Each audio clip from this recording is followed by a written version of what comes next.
तो दोस्तों, मूवी की शुरुआत साल 1895 में बने खंडर को दिखाते हुए की जाती है। ये काफ़ी सुनसान होने के साथ हॉन्टेड भी लग रहा था।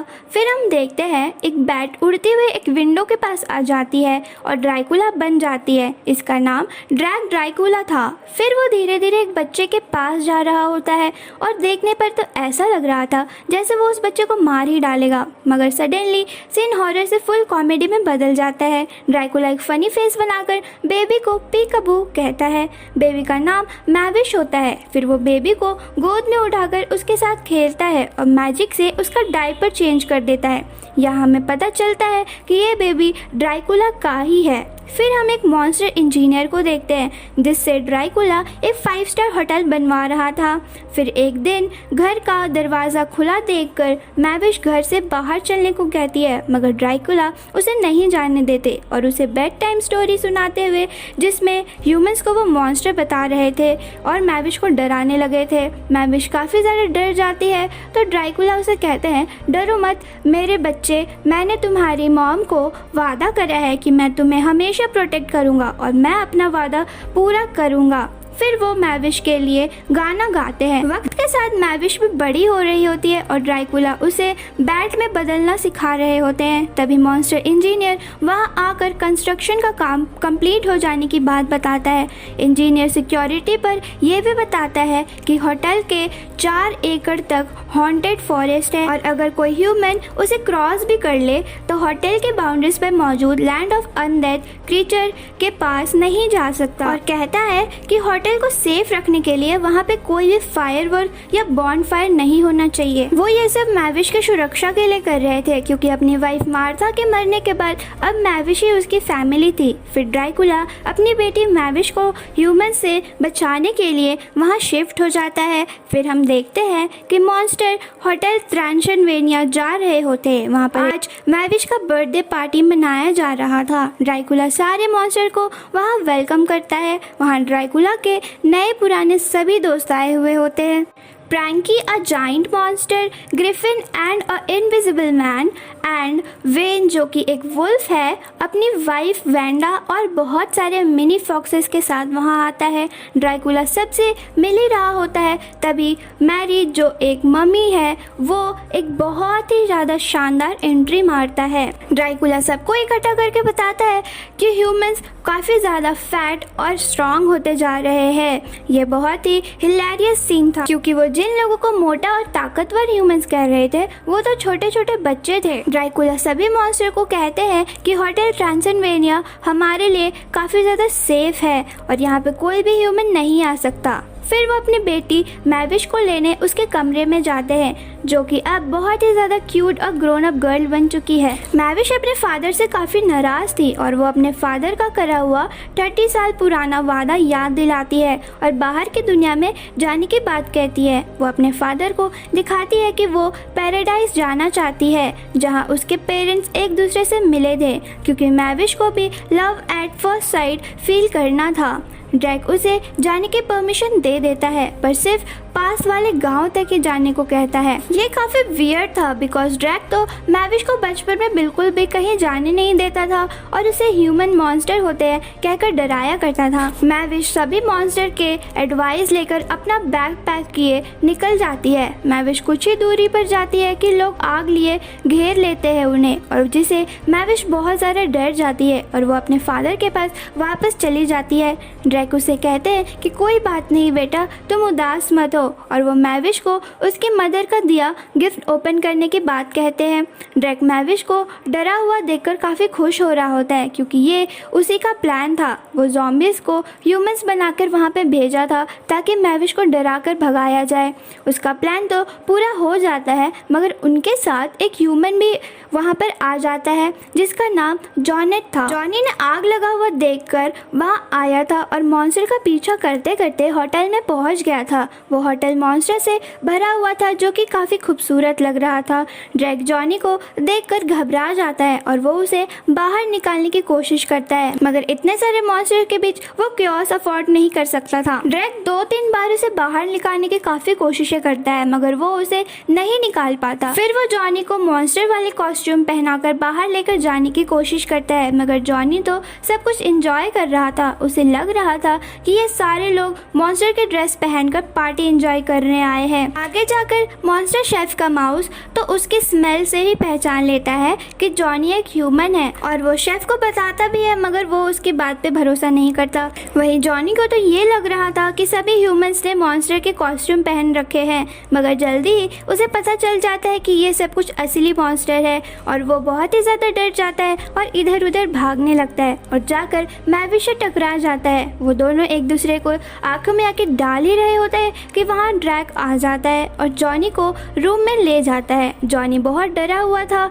उसे लग रहा था कि ये ड्रैकुला उसे मारकर उसका खून पी लेंगे मगर ड्रैक उसे कहते हैं कि डरो मत, हम सब ह्यूमंस का ब्लड नहीं पीते क्योंकि वो बहुत ही फैटी होता है। यह सीन काफी फनी था।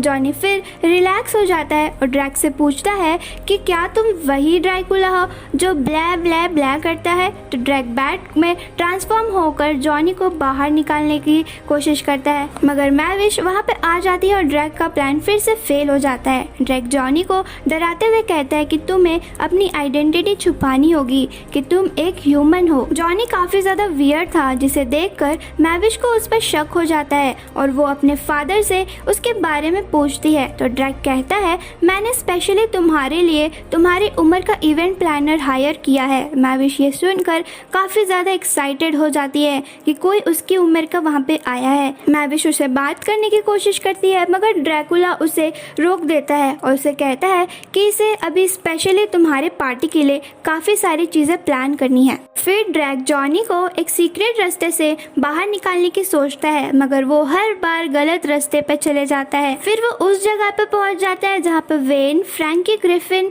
सब थे जो ड्रैक को पहले की तरह सॉन्ग गाने को कहते हैं मगर ड्रैक उन्हें कहता है कि मार्था के डेथ के बाद मैंने ये सब कुछ करना छोड़ दिया है। फिर वहाँ मैविश भी आ जाती है और वो जॉनी से उसके बारे में पूछती है तो जॉनी खुद को फ्रैंकी का कज़न बताता है। फिर मैविश सबको उससे इंट्रोड्यूस करवाती है और सब हैरान हो गए थे कि ड्रैक ने किसी को पार्टी प्लान करने के लिए हायर किया है क्योंकि वो ऐसा बिल्कुल भी नहीं करता था। सभी काफी बोरिंग से सॉन्ग गा रहे थे तभी जॉनी वहाँ पर आकर सबको रॉक सॉन्ग सुनाता है जिसे सब काफी एंजॉय करने लग जाते हैं। सभी जॉनी को काफी ज्यादा पसंद भी करने लगे थे और उसे एक शानदार पार्टी प्लान करने को कहते हैं मगर ड्रैक वहाँ पर आकर मना कर देता है। फिर हमें प्री पार्टी का सीन दिखाया जाता है जो कि काफ़ी बोरिंग था, कोई भी उसे एंजॉय नहीं कर रहा था। पर पार्टी में जॉनी हो और वो सबको एंजॉय न कराए, ऐसा हो सके है कि वो कभी अपने स्कूटर तो कभी चिकन फाइट के आइडिया से सबको काफी इंजॉय करा रहा होता है मगर ड्रैक बार बार आकर उसे रोक देता था। ड्रैक का फोकस तो बस जॉनी को होटल से बाहर निकालने में था और मौका देखते ही वो जॉनी को बाहर निकाल भी देता है और अपने जादू से उसे सब कुछ भुला देने की कोशिश करता है मगर कॉन्टैक्ट लेंसेज के वजह से वो ऐसा नहीं कर पाता और वो जॉनी को होटल में दोबारा ना आने की वार्निंग देता है। फिर जॉनी वहाँ से जा ही रहा होता है पर मैविश वहाँ आकर उसे एक सीक्रेट रास्ते से होटल के रूफ में ले जाती है जहाँ वो सनराइज देखते हुए जॉनी अपना एक इमोशनल मोमेंट शेयर करता है। फिर हम ड्रैक को देखते हैं जिसके गोद में जॉनी आकर ऊपर से गिरता है। ड्रैक उसे देखकर काफी गुस्सा हो जाता है और वो उसे अपने साथ लेकर जाता है और ट्रेबल्स को उड़ाकर इधर उधर करके उसे डराने की कोशिश करता है मगर जॉनी उसे भी एक फन मोमेंट में बदल देता है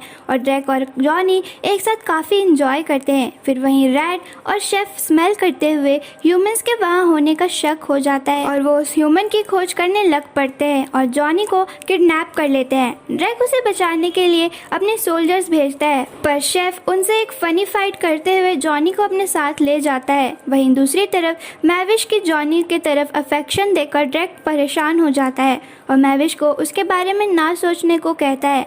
फिर हम उसी शेफ को जॉनी को आग में कुक करते हुए देखते हैं पर ड्रैक वहां आकर उसे बचा लेता है और अपने साथ एक अंधेरे कमरे में ले जाता है और उसे एक लेडी का पोर्ट्रेट दिखाता है जो कि मार्था का था। जॉनी उसे उसे देखकर कहता है कि ये तो लोबफ का है और ड्रैक को उसकी लेजेंडरी स्टोरी सुनाता है कि कैसे वो अपने प्रिंसेस से मिली और अपनी बेटी के साथ खुशी खुशी कैसल में रहने लगी, मगर एक दिन वहाँ आग लग गई और वो दोनों मर गए। पर ड्रैक पोर्ट्रेट से कपड़ा हटाकर उसे बताता है कि ये मेरी वाइफ मार्था है और वहाँ आग ह्यूमंस ने लगाई थी जिसमें मेरी वाइफ की मौत हो गई क्योंकि ह्यूमंस को पता चल गया था कि वो लोग वैम्पायर्स है। जॉनी ये सब सुनकर बहुत ही ज़्यादा इमोशनल हो जाता है और वहाँ से जाना चाहता था क्योंकि वो उन पर मुसीबत नहीं बनना चाहता था, मगर ड्रैको उसे बर्थडे पार्टी तक रुकने की परमिशन देता है। अगले दिन मैविश के लिए जॉनी एक शानदार पार्टी प्लान करता है और ड्रैक मार्था का दिया हुआ गिफ्ट मैविश के रूम में रख देता है। सब कुछ अच्छा चल रहा होता है, मगर जॉनी और मैविश की अफेक्शन बढ़ती जा रही थी और वो एक दूसरे को वहीं पर किस कर लेते हैं, जिसे देखकर ड्रैक को बहुत गुस्सा आ जाता है और फादर डॉटर में बहस भी हो जाती है और ड्रैक के मुंह से सच्चाई निकल जाती है और शेफ भी आकर बता देता है कि जॉनी एक ह्यूमन है, जिसके बाद वहाँ भगदड़ मच जाती है। पर मैविश अब भी जॉनी को एक्सेप्ट करना चाहती थी, पर जॉनी ड्रैक के खातिर कहता है कि मुझे मॉन्स्टर पसंद नहीं है और वहाँ से चला जाता है और सारे मॉन्स्टर को भी अब वो जगह सेफ नहीं लग रही थी और वो सब भी वहाँ से जाने लगते हैं। फिर हम मैविश को देखते हैं जो कि दुखी होकर होटल के रूफ में बैठी हुई थी। ड्रैक भी उसे हौसला देने वहां जाता है और मैविश के हाथ में वही 118th बर्थडे के लिए उसकी मदर का दिया हुआ गिफ्ट होता है, जिसे खोलकर वो देखते हैं कि उसमें मार्था ने अपने लव स्टोरी और जिंक के बारे में लिखा था। ये देखकर ड्रैक को एहसास होता है कि उसने कितनी बड़ी गलती कर दी है। फिर वो सारे मॉन्स्टर को रोकते हैं और ह्यूमंस के अच्छे होने और जॉनी को रोकने की बात कहते हैं और बताते हैं कि मैविश और जॉनी जिंक है और जॉनी को तो सब पहले से ही काफ़ी पसंद करने लगे थे और सभी काफ़ी एक्साइटेड हो जाते हैं और उसे ढूंढने लग जाते हैं।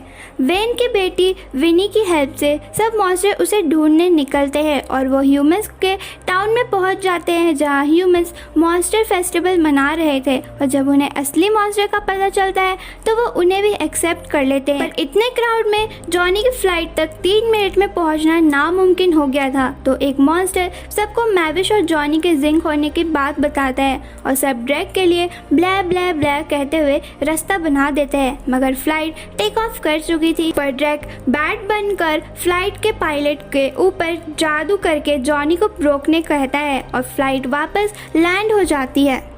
फिर ड्रैक मैविश को गिफ्ट के तौर पर जॉनी को देते हैं और मैविश के बर्थडे पर ड्रैक और जॉनी एक रॉक सॉन्ग गाते हैं और सब बहुत ही खुश होते हैं और ये मूवी यहीं पर ख़त्म हो जाती है। Thank you.